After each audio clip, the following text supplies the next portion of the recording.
Hi, Haroon. Hey, how you doing? Good. I'm Sarah Posner. I'm Associate Editor at Religion Dispatches. And go ahead and introduce yourself. I'm Haroon Moghul, Executive Director of the Maidan Institute, and I'm a doctoral candidate at Columbia University.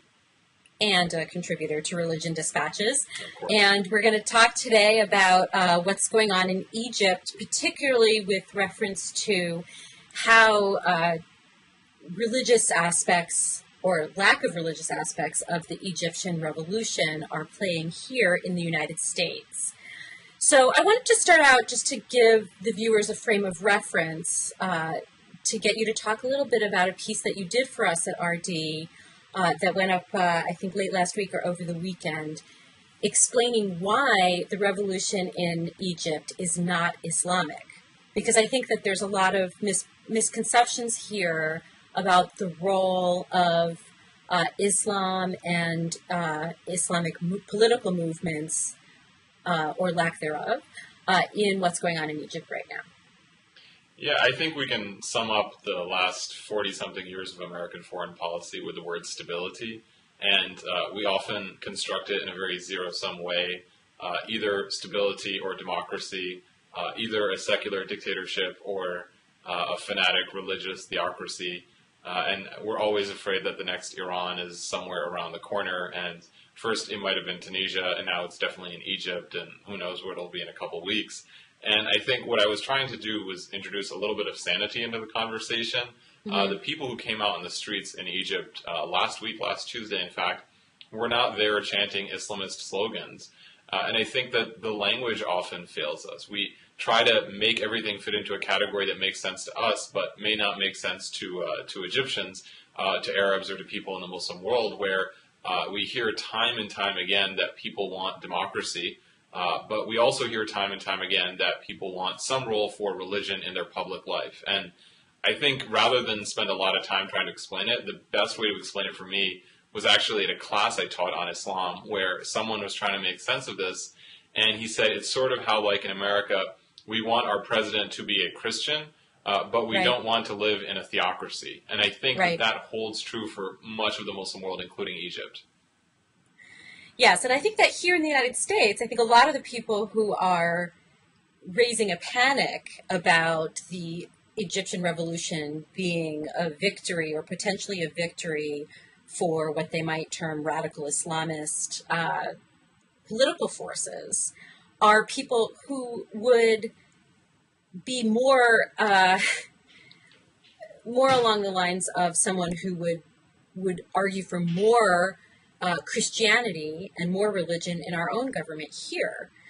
So that might explain a little bit more about why they are so irrationally nervous about the religious nature of the Islamic revolution. The Egyptian revolution.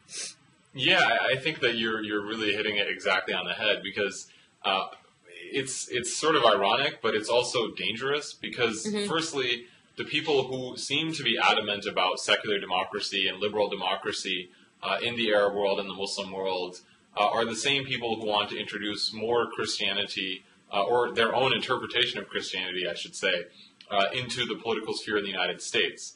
And that's something I still can't get my head around. But I also think it's dangerous because rather than pay attention to the facts on the ground, when your own ideology is trying to make sense of everything, then we really miss the boat. And the danger here is that if we react in the wrong way, or we react in a negative way, or we even just fail to react and fail to make any sort of coherent policy, then we can open the door to the kind of extremism that we saw in Iran, where there was a cycle of violence, there was a cycle of mutual suspicion, and rather than be able to sit down and say, what do we want from each other, what are we afraid of, and where do we see each other going, there was no conversation, and it's led to now more than 30 years of resentment, of violence, and basically of hostility. But Iran is precisely the example that many of these people are pointing to as the example of what is happening in Egypt. They're saying that, it's just like Iran in 1979. There's this revolution, and the mullahs are going to take over, or the clerics are going to take over, and then we're going to have to fight Al-Qaeda all over the world. And these are things that are all conflated together, obviously. Al-Qaeda does not come from Iran.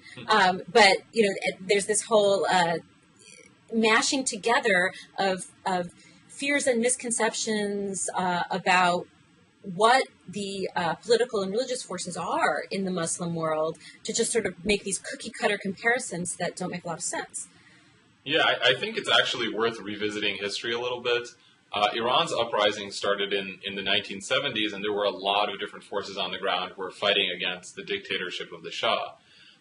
There were communists, there were secular nationalists, and there were Islamists, but there were also very different types of Islamists. There were the traditional clergy and their supporters. There were more radical modern forces. It was a huge spectrum of Iranians, and same kind of crowds we saw in the hundreds of thousands and then the millions. But even when Iran overthrew the Shah and forced him out of the country, even when the Ayatollah Khomeini came back into Iran in early 1979, the first Iranian constitution called for a very liberal Islamic republic, which was actually quite different than what we see in Iran today, and actually may be similar to what the Green movement in Iran that we've heard about in the last few years is trying to accomplish. It's really what happened in the course of the revolution, as well as the invasion of Iran by Iraq and violence in the region, instability, that opened a door for the most radical Islamist forces to take control of the revolution and push it in their own direction, and then to exclude and suppress everyone basically who made the revolution happen. Well, speaking of not letting history get in the way of some good TV, let's talk a little bit about the Muslim Brotherhood, because I think here in the U.S., especially from conservative media and conservative pundits, what you're seeing is a lot of talk about the role of the Muslim, a lot of ill-informed talk about the role of the Muslim Brotherhood in Egypt, in the uprising that's taking place there right now, what the Muslim Brotherhood is internationally, and what the Muslim Brotherhood means in the United States. And I think we'll kind of take those one at a time, but I just wanted to lay that out, that a lot of what's being talked about in some of these circles, and if you listen to somebody like Glenn Beck, he's now comparing the Muslim Brotherhood to Acorn, so there's sort of a lot of demonizing going on. But on the right, there's also a lot of, and I wrote about this yesterday, this myth, this mythology that the Muslim Brotherhood is, not only behind Al-Qaeda and Hamas, but it's also behind this grand plot to bring Sharia law to the United States and subvert the Constitution in favor of Sharia law.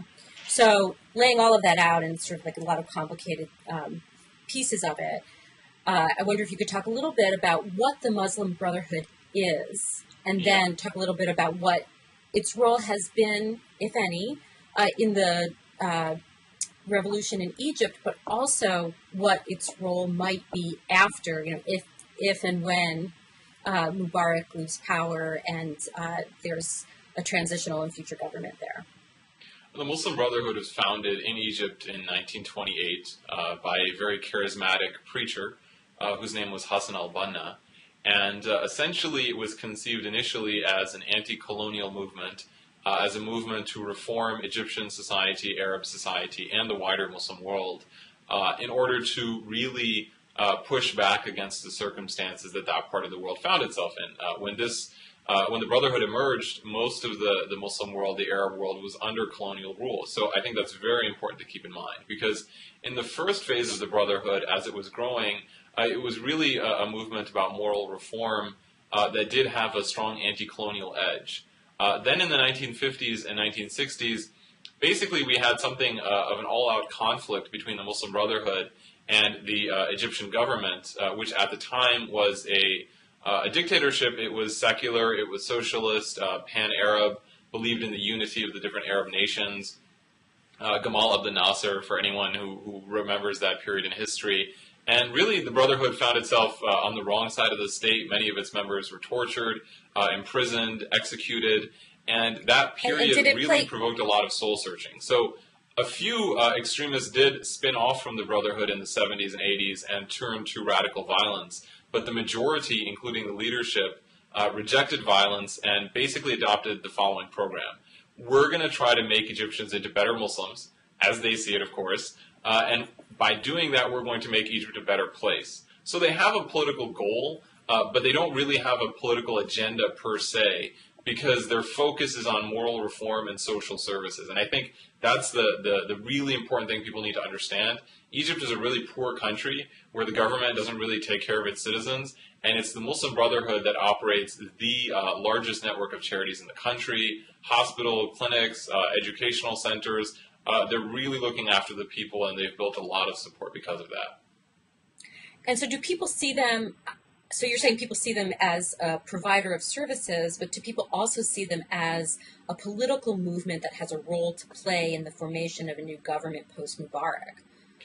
I think it's inevitable. Certainly people in Egypt have very strong opinions about the Brotherhood. There are a lot of people in Egypt who are not religious in their personal life, and there are also a lot of religious Egyptians who don't want to see the Brotherhood dominate Egyptian society, maybe because they disagree with the Brotherhood's politics, or because they disagree with their interpretation and practice of Islam.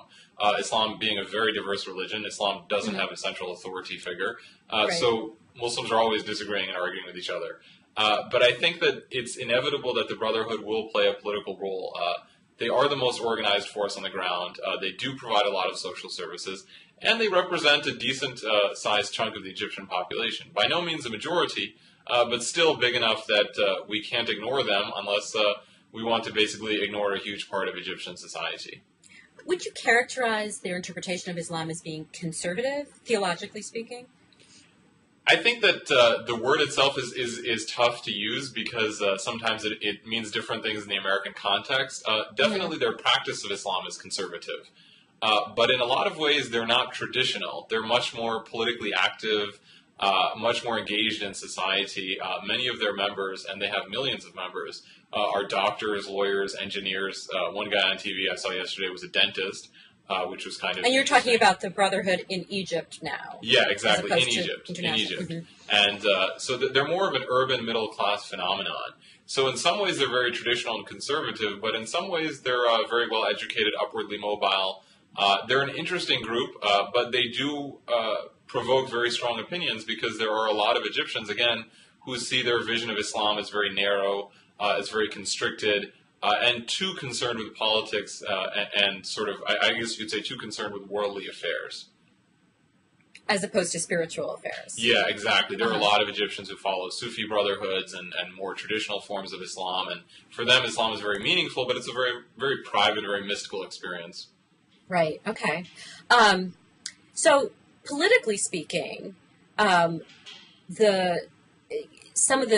here are some of the questions a lot of people have about what the role of the Brotherhood would be in a future government. What would they honor the Egyptian peace treaty with Israel? Are they affiliated with Al-Qaeda? And I think those are some of the chief questions that people have, and also the misinformation about what the answers are, I think, has fueled a lot of the misinformation, especially coming out of the right here in the U.S. So let's talk about their view of Israel and what they might do with regard to Israel if they had a role to play in the government, in a future government. When it comes to let me just backtrack and say foreign policy, I think it's important to recommend to remember a couple of things. The first is that generally speaking, all Arabs, including Egyptians, tend to have very pro-Palestinian views. So it's not the case that the Brotherhood simply has very strong views about Israel and Palestine and they stand alone. In many ways, their views reflect Egyptian society, and in many ways, they're also constrained by that reality. Whether they would actually end the peace treaty, I'm actually very doubtful. And I guess to turn to real politics, I'll give you my reason why. keeping in mind that things on the ground are changing really fast.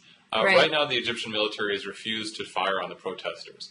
So if there is a transition to democratic rule, and I sincerely hope there is, then any government that comes to power will certainly owe the military something because the military took the side of the people against the dictatorship. Or at least the military didn't I guess, stand in the way of the people. And so it's highly unlikely that a government would then push a change in relations with Israel that could jeopardize the Egyptian military security, its privileges, its relationship with the United States, the money it gets from the United States. And I think the Muslim Brotherhood understands that. Right, and the money they get from the United States is substantial. Oh, yeah, it's over $1 billion a year. I mean, it's quite a healthy chunk of change in Egypt. Now, I understand that despite a persistent myth here in right-wing circles in the U.S. that the Muslim Brotherhood is deeply connected to Al-Qaeda, my understanding is that Al-Qaeda figures have denounced the Brotherhood because they're not willing to engage in the same sort of terrorist activity or violent activity that Al-Qaeda is. I think, yeah, exactly right. The most dangerous thing for Al-Qaeda is actually these types of Muslim politicians who are personally religious, who enter the democratic arena, play by the rules of the democratic game, and want to see political change happen incrementally and peacefully, and are willing to accept that there are other views in society. I think, moving away from Egypt for just a second, I think what's happening in Turkey, for example, is deeply damaging to the Al-Qaeda worldview, because you have a religiously inclined party in power that is democratically elected and that endorses democracy. And that's, for a very radical worldview, that's tremendously dangerous because you can't dismiss that out of hand as something that's foreign or alien to your identity. So, is the Muslim Brotherhood actually the most organized political force, despite it being officially illegal under Mubarak? Are there other organizations that could compete in terms of having an infrastructure, a political infrastructure, in the post-Mubarak Egypt? Well, there are other forces on the ground that we shouldn't forget about. One of the main cities in the Nile Delta region in northern Egypt is called Mahalla, and it's one of the major industrial textile-producing cities in Egypt. Egypt has a huge cotton industry, and the labor unions there were historically very strong. So I think it's more the case that when the Mubarak regime goes, we'll see an assertion of more and more organized types of political activity beyond just the Brotherhood. Of course, I think part of it is sort of a chicken and the egg type of question, right? Why is the Brotherhood so organized? And maybe it's just the case that the type of people to whom a more rigid or doctrinal Islam appeals to are the type of people who are more likely to join an organization and want to be part of something bigger than themselves, whereas people who have a more individual interpretation of Islam are probably not going to be the type who are going to join a mass movement. And so I think it's also just a case of personality types and the reality that different types of Islam produce different types of social organization. Right. That's an interesting observation, I think. So has the Brotherhood in recent years? I know that it's been it's officially illegal under Mubarak, and many of its members have been jailed under his regime. Has the Brotherhood itself engaged in any acts of political violence in that time period? So far as we can tell, they have not. They did run as independents in the 2005 parliamentary elections. 88 Brotherhood candidates won almost about 20% of the seats in the parliament.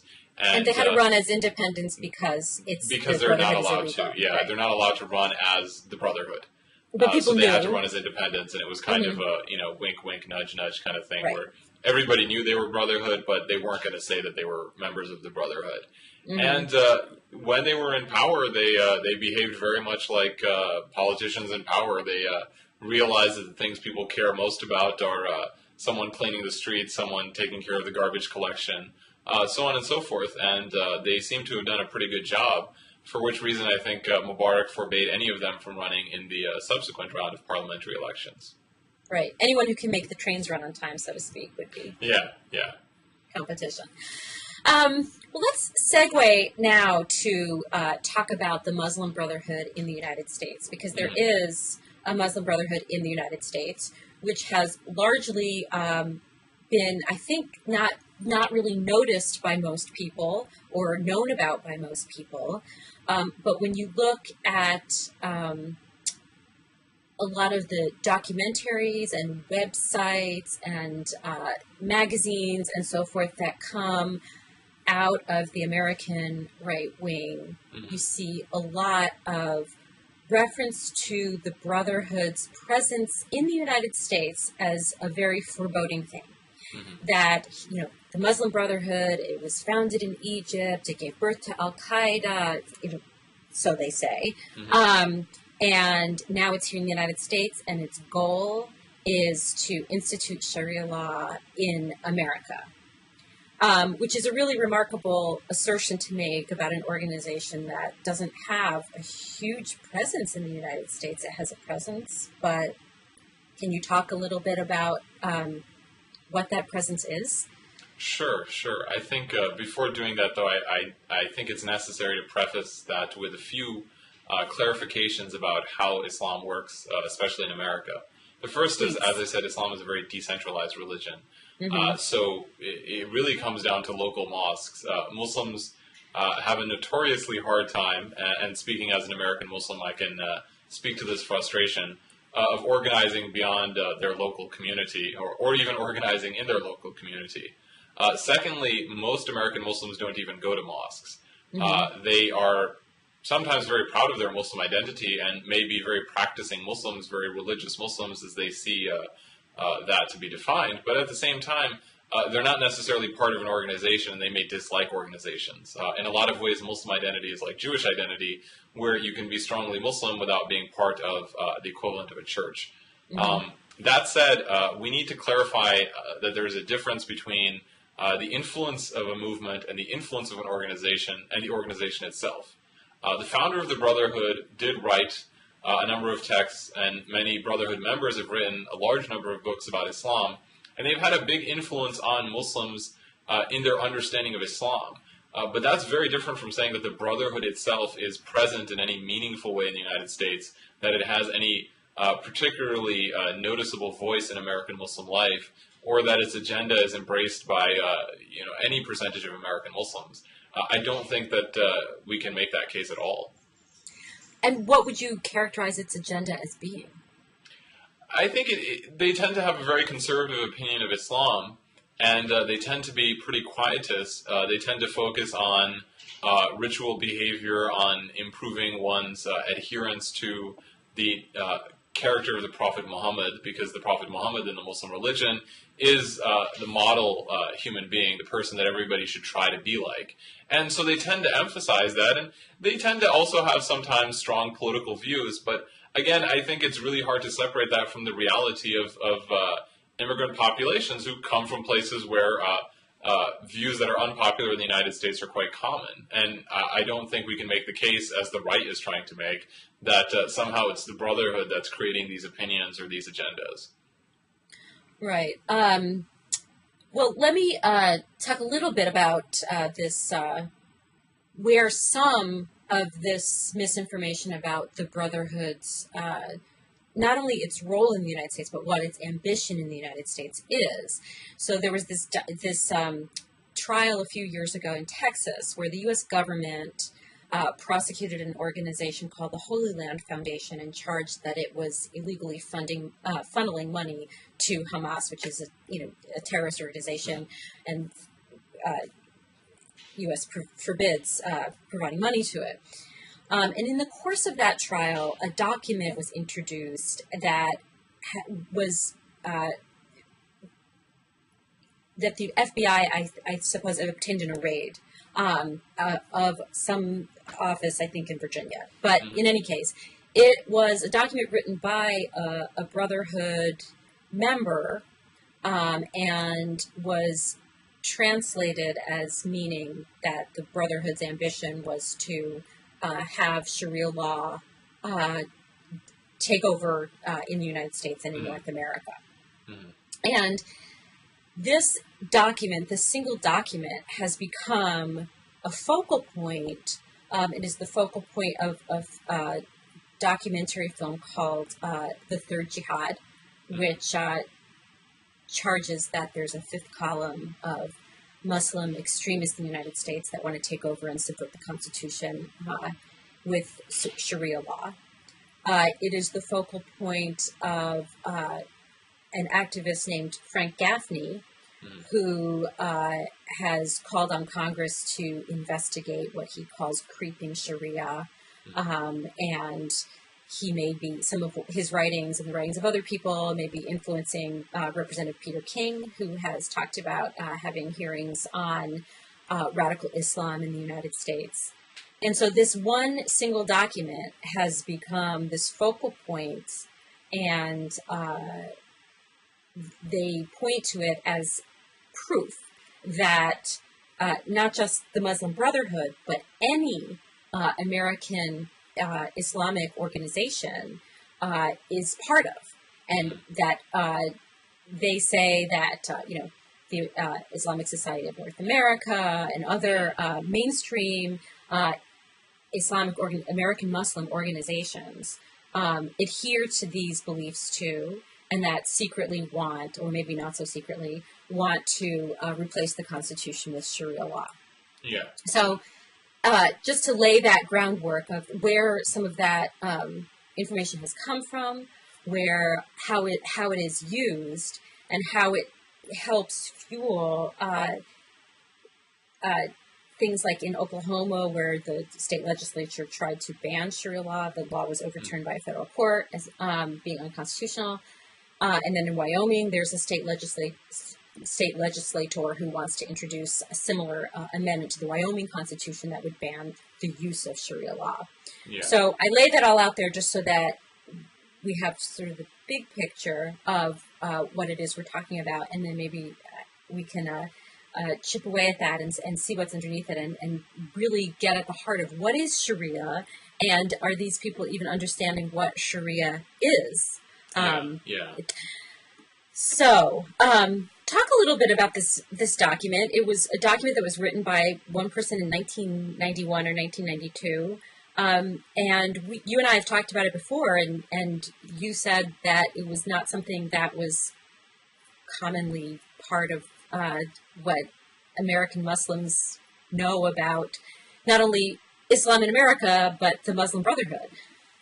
Mm-hmm. Mm-hmm. Well, I think sometimes when we're committed to an idea in the absence of evidence, then we cling to any piece of evidence, no matter how marginal, in order to uphold our worldview and in order to maintain that worldview. And I think it's very, indicative of the strength and validity and correspondence to reality of the worldview if it depends on a piece of paper some guy wrote in Virginia. Because, of course, and I think this is probably the best place to start, a fair number of Muslims who live in the United States, of course, probably about 60%, so a majority, are of immigrant heritage. And I think that a lot of them, I don't know the exact percentage, were actually born outside of the United States and immigrated here. And because of that, we have Muslims who come from very different parts of the world who were taught Islam and often embraced it as part of their heritage and identity without necessarily knowing anything about Islam in a very academic way. So if somebody told them in their mosque that this is Sharia law and you have to support Sharia law, they would say, okay, it never really meant anything in their lives. They never agitated for Sharia law. I mean, the biggest decision they took in their lives was to get out of a Muslim-majority country and come to America to have a better life for their kids, to provide a better education for their children. My parents were very conservative Muslims, who made the decision in the late 1960s to come to the West. And my father always told me it's because you have opportunities here you can never have anywhere else. Mm-hmm. And there are many, many Muslims like me. So the reality is that many Muslims often had ideas about Islam that weren't necessarily grounded in fact or were never really interrogated, that sometimes they repeated unthinkingly, though it never really meant anything to them. And I think the problem is that people are now searching backwards for evidence of some kind of great conspiracy of Muslims trying to prove that there is this agenda to take over America with Sharia law, Right. which even if, let's say, that was the case, how that would be possible, I have no idea. Yeah, I don't either, because again, right. I mean, yeah, I mean, there's not that many Muslims in America. Most of them do not want to live under Sharia law. Probably most of them don't even know what Sharia is. And the overwhelming majority of them are concerned with the same things that everyone else is concerned with. And it goes back to the question of why are the people who are agitating so strongly for secularism and warning about Muslims as this danger to American secularism the same people who are trying to import a religious identity into American history and American politics in a more combative and forceful way. And you pointed this out, I think, very, very well in the Religion Dispatches piece you were referring to. And I think just more broadly, it also needs to be said that American Islam, being a very diverse community, is also a community that is becoming more and more a part of American fabric. And as the community becomes more and more part of America, people start questioning their tradition and engaging with their tradition and saying, okay, we had some ideas maybe in the past that don't make sense in the American context, and let's figure out how to practice an Islam that makes more sense. And that's happening every day. Whether consciously or unconsciously, and I mean that's the reality of what's happening in American Islam, and not the I guess campaign to take over Western civilization, right? Based on again, as you put it, a piece of paper in Virginia. Well, let's talk about what Sharia law is and what it isn't, because in my reporting, and I mostly cover the American right and the American religious right, and the way I've heard people describe it, it ranges from honor killings to, ordering the killing of a Muslim who converts to Christianity, to having Sharia courts that would replace, they would subvert the Constitution by replacing the Seventh Amendment right to a jury trial with a Sharia court instead. And so it takes these different forms, and I think these ill-informed efforts to ban it are not even really based on a knowledge of what it is or what it could be in the United States. So is there a legalistic Sharia that is written in stone like a Ten Commandments, or is it a more fluid, interpretive kind of exercise? Can you explain in a nutshell what it is? Yeah, sure. I mean, it's a difficult concept to explain, but I'll try to explain it in a few ways. The first point that I have to start out with is that, unfortunately, Sharia law has become, for some Muslims, a minority of them, but nevertheless a visible minority, a bludgeon, a means by which to control and to persecute.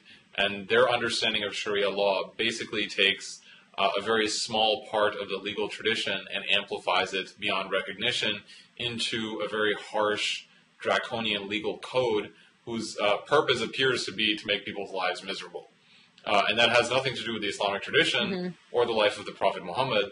What it has to do instead with is basically this very, I guess you could say, radical impulse to use religion as a means to control. And so there are, of course, people in places like Pakistan and Somalia and Afghanistan who do commit acts of horrendous violence and then say, oh, this is Sharia law, this is Islam, this is my religion. And not surprisingly, the average person sees that and says, that's absolutely horrendous and terrifying, and I never want to have anything to do with that. But at the same time, I think when it comes to Sharia itself, I think a few points will really explain what Sharia is. The first is that Sharia itself basically just refers to all the different ways in which God communicated his message to the Prophet Muhammad, who is, in the Muslim view, the last messenger of God, who lives in Arabia in about the 6th century AD. So the Quran, the Muslim holy book, as well as the sayings of the Prophet Muhammad, the things that he approved of or endorsed, and all those together basically are Sharia. Second point is that when we say Sharia, we seem to imply that Sharia is something that exists on a shelf somewhere, and you can somehow take it off the shelf and insert it into a society, and just like that, you have an Islamic society.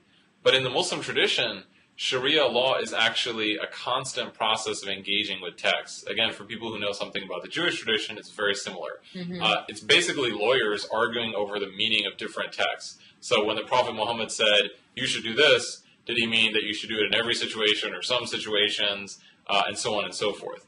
And finally, I think a really key point to understand is that when people say Sharia, what they really mean is a different Arabic word which basically translates as interpretations of Sharia.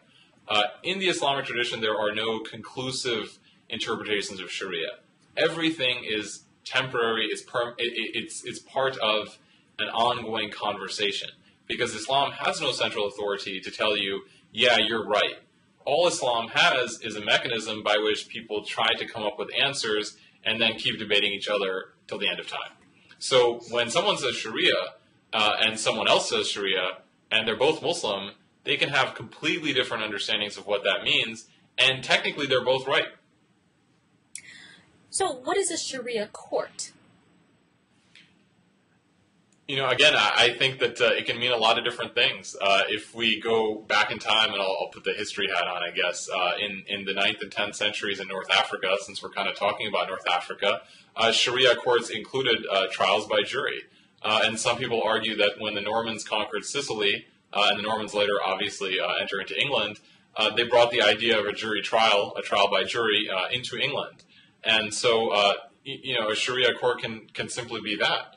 A Sharia court can also be, in some cases, literally a judge who hears a case and then attempts to determine what the ruling should be based on the sources of Islamic law. So a Sharia court can be a lot of different things. And of course, we're talking about over 1,000 years of history.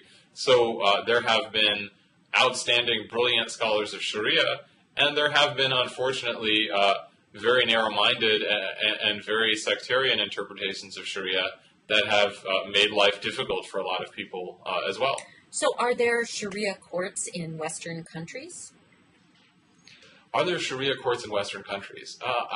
You know, it's an interesting question, because technically Sharia includes everything that a Muslim is supposed to do in order to live a moral life. Mm-hmm. So if you write up a will in accordance with your religious beliefs, or you have a marriage contract in accordance with your religious beliefs, then you do have some form of Islamic law. And in some cases, a court can say, both parties entered into this agreement based on this understanding, therefore we're going to enforce it. If you get married in an Islamic ceremony and the person who's marrying you is registered to marry you in the state you live in, then in effect the state is recognizing that form of religious observance. Mm-hmm. So when people talk about, someone like Frank Gaffney might talk about that there are Sharia courts in England. Mm-hmm. I mean, is there such a thing that's in place of the civil law system in a country like England? I know in some Western societies, people voluntarily and freely decide to submit to arbitration under certain procedures. Mm-hmm. But the idea that there is a parallel court system or parallel legal system that even exists or is trying to take over Western society has no basis in reality. Of course, you do get crimes committed by people who say, I'm doing this because Islam lets me do this. Mm-hmm. But that's just criminal behavior with someone looking for a reason to basically excuse their criminality. Right. So what is Sharia-compliant finance? That's a very difficult question. Sharia-compliant finance is very different things depending on the Sharia scholar you talk to, like anything else.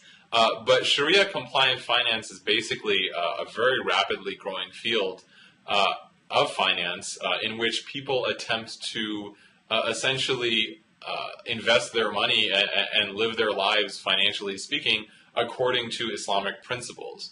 So, for example, Islam forbids making money off of money. Islam forbids the charging of interest. Islam forbids a number of different types of transactions where only one party in the transaction bears all the risk. Most of the Islamic principles of finance are completely compatible with Western finance. And basically Islamic finance is kind of like a lifestyle industry where people have decided that they want to live their faith in an ethical way. And I think in that sense, the best comparison really is someone who decides, for example, for reasons of personal morality or religious morality, that they don't want to invest in defense industries or pornography or tobacco perhaps companies. Being very environmentally conscious. They're only going to invest in certain types of energy. And I think the best way to understand Sharia-compliant finance is to understand it as a lifestyle choice that people are making to invest their money in what they see as more ethical, humane, and responsible ways, which as an impulse I think is a good thing considering the reality of the financial world as we've seen in the last few years. I think we could do with the injection of more conversations around finance and ethics more generally. Well, I mean, for years there have been mutual fund companies that only invest in what they consider to be socially conscious stocks. So you're saying it's a similar thing? Yeah. I think it's a very similar thing, and actually, I think it's a good sign, and it depends on how you interpret it, right? As more and more Muslims across the Muslim world enter the middle class, have more disposable cash. This is a process we see everywhere else in the world when populations reach a certain level of wealth. They then have discretionary cash. They start thinking about how they want to spend their cash, how they want to invest their cash, where they want to go on vacation. All these options open up, and for a number of Muslims, they want to do what they think their religion tells them to do. And so banks have basically popped up to cater to that market. So how would you see, suppose the Oklahoma law wasn't invalidated, how would it functionally function? I don't really understand how these lawmakers think it would, how would they actually go about banning what you're talking about? Sometimes I wonder whether the intention is simply to make a political statement and score some points, or the intention is, as you said, to really ban Sharia law. And the interesting thing, and I think you're pointing it out, is the verbal and legal gymnastics they've had to engage in order to ban Sharia law. It's sort of like what happened in France. They wanted to ban the Muslim headscarf, but they didn't want to make it seem like they were going after Muslims. So they ended up banning the Sikh turban, the turban that Sikhs wear as a part of their religion, as well as the yarmulke, a kippah that certain Jewish interpretations ask their basically adherents to wear on their heads. And so in the attempts to ban Sharia law without making it look like they were singling out any one religion, they actually ended up with a law that bans any reference to the Ten Commandments, which is, of course, also from the Middle East, and it comes from the same tradition that, of course, all these religions are part of, the Abrahamic tradition. So are you... I look ahead to, in this climate, so in this climate where we're seeing this cataclysmic change happening in Egypt, yet this terrible misunderstanding of, what's behind it, what it could mean for the U.S. Going on here. And in this climate, was very, here in the United States, it was very... it had gotten to sort of charged hysterical points anyway, right? And now we have Representative King potentially holding congressional hearings on what he calls radical Islam in the United States, and he seems to think that most American Muslims fall into that category of being radical. Can you talk a little bit about how you see that playing out, not just in Congress, but in our political culture? I'm going to start with a reference to President Obama, and I promise it'll make sense. We saw around the midterms that the president's ratings were starting to take a nosedive of a kind, and everybody basically described the results of the election as an embarrassing defeat for the president. And yet, it's only been a few months, it seems like the president has bounced back. And one of the reasons I think that he's bounced back is because people at some level fundamentally respect him. They may not agree with him, but the vast majority of people do believe that he's a good person. He intends well, he's intelligent, he's compassionate, he's cool and calm. And that makes a big difference because ultimately I think what every American is going to see is that when we are facing real long-term structural problems as a country, when we are facing environmental challenges and educational challenges and shortcomings in infrastructure and the rise of China and Brazil and Turkey and so on and so forth, we have these diversions. And the question really comes to this: are the people who are introducing these diversions actually interested in answering the questions that will define where we stand as a country in the coming decades? And I mean that even from a national security perspective, we have a lot of challenges ahead of us and we can meet them. But if we are spending our time dithering on other issues, then it indicates that either those persons don't have any ideas, or they are simply afraid to engage in, I think, the hard conversations that we need to engage in order to move forward. And I'm pretty confident that most people will see that. I think it's very similar to what happened this summer, where you had a few months of all-out hysteria, and within a few months, talking about all of Part it had 51. passed. Exactly. Yeah. All of it had passed, it disappeared. It's almost like it never happened. That's not to say that we should discount what happened, but nevertheless, we as a country moved on. We saw, for example, despite all the hysteria and the anger, Don't Ask, Don't Tell get repealed. We saw things move forward, and I do believe enough in the responsibility and pragmatism of the average American that we're all going to see through this and see that it's really not worth the time and the effort, and there are better ways to keep us safe. I worry, though, that in this time there is a lot of economic uncertainty, and you see a lot of very ugly backlash against immigrants and other people who are otherized, if you know what I'm saying. And it worries me that as these politically uncertain times, economically uncertain times continue, even if the economy is seeing some improvement, that there's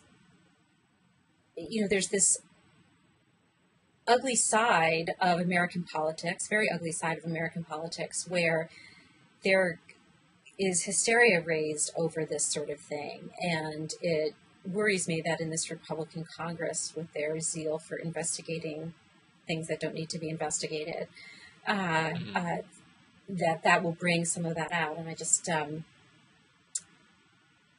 I hope you're right. I hope you're right, but it's something that I guess it's because I cover the right, and I've been reporting on and writing about this fifth column of Muslims taking over America scare for 3 years, and the people who are perpetrating that haven't let up, and it's hard to gauge how many Americans have come to believe that sort of propaganda, but it's something that concerns me that it continues. Well, I think that's why I've been so disappointed in President Obama's reaction to Egypt, because what's happening on the streets of Egypt is changing the image of Arabs and Muslims for a lot of Americans. I just read an article in the New York Times today about how many people in the United States are tuning into Al Jazeera English. I think something on the order of 1.5 million. Viewers to their live stream on their website. And I think it's indicative of the fact that people want information, they want accurate information, and that they see what is happening on the ground as a democratic revolution, that people are rising up against a dictatorship. Yes, they speak Arabic, yes, many of them are Muslim, some of them have beards, and some of them cover their hair, but the things they're shouting for and screaming for and risking their lives for are fundamentally the same ideals that we risk our lives for. As a country, in order to establish the United States of America, in order to basically preserve what this country stands for. And I think that we shouldn't underestimate the power of these events, because what the most Islamophobic forces have often relied on is this impression among people who aren't familiar with the Middle East that it's all just dictatorships, it's all people who like dictatorships, and they're all just crazy. But what we're seeing instead is hundreds of thousands of people in Tunisia, in Egypt, thousands upon thousands in Algeria and Yemen and Jordan, following on democratic movements in places like Indonesia, who are all clamoring for democratic values. And I think this was an amazing opportunity for President Obama to really take a step forward and say, look, here's a huge part of the world where we can really start over again with and really have a positive relationship, because what they're out in the streets for is what we're supposed to be representing and supposed to be standing up for as well. And I think it's really going to take the efforts of more open-minded folks to really push this narrative and this image and make clear that what certain voices are saying about Arabs and Muslims is not true, and they can see it by the tens of thousands in the middle of Cairo right now. Right. I mean, it's an amazing political story, but it's also an amazing human story. I live in one of the few areas in the United States where we have Al Jazeera English on our cable. Our cable provider provides it. It's in our lineup, and so I've been riveted by it. Just the number of people, just when they saw, they were showing these sort of bird's eye views of Cairo today. It was unbelievable, just the number of people there, the number of people who, want freedom. It sounds really, trite and corny, but that's what it's about. And I think you're right. I hope that that's how Americans see it. I worry that they're watching CNN and hearing about, Charlie Sheen being in rehab, and, where our priorities are in terms of what news media we consume. Even if it's, whatever your preferences are in terms of MSNBC or CNN or Al Jazeera or whatever, I worry that our news preferences, our preferences for what we consider to be news or newsworthy or interesting. I hope that everybody, more people engage in this as being being an incredible story, potentially world-changing story that Americans should see. Like you said, see ourselves in. Yeah, I think that's exactly right, and I do hope that that's what's happening, and I do think it is what is happening, because it's really hard to ignore what's happening in Egypt. It's very important to our national security. It's very important to our foreign policy, and considering that we have a war winding down in Iraq and a war ongoing in Afghanistan, it's pretty hard to see how we can really turn away from it or ignore it. And it does seem to be producing something of a domino effect. And I think that, of course, the struggle to build understanding is a long-term campaign. It's a long-term effort, and it takes a lot of patience. But once a democracy is established, it really becomes a hub for new ideas and for new perspectives, and starts producing ideas that people can always turn to and point to and say, this is why what you're saying about these people or this part of the world isn't true. And I think that Tunisia, for example, can be one such case. I think that in a lot of ways, Turkey has been that case for a number of people. And I would hope that Egypt becomes the same. And we also, of course, shouldn't underestimate how important Egypt is to the process. It's the biggest country in the Arab world. It's the biggest country in North Africa. It is the center of Arab culture. It is one of the oldest centers of Muslim scholarship and Muslim civilization. And for Egypt to go democratic would really have a huge effect on the Arab and Muslim world. Probably it would be impossible to exaggerate how tremendous that effect would be. Right. And, that's not to, you're right. I mean in any way to downplay how complicated a lot of this governance, the governance factors are in terms of foreign policy and national security and the whole regional geopolitics there, which is exactly why it's so important that people really understand and not what's going on there, not base their opinions on misperceptions and myths that have cropped up around our American relationship with the Muslim world. So, but I want to thank you for talking today. It's been really great. No, thank you very much. And do you have anything else, any final words you want to add?